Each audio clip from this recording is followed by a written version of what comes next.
All right, y'all, this is my first swarm trap. Just bought it.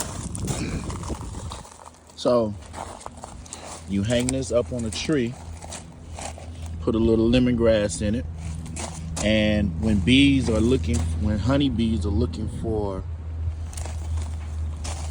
a new place, they'll come here. So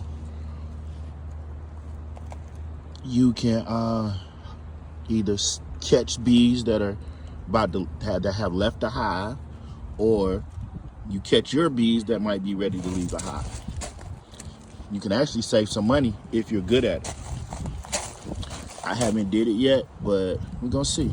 And it comes real solid. So this has frames in it. We'll see. Gotta figure out where I'm gonna put it at.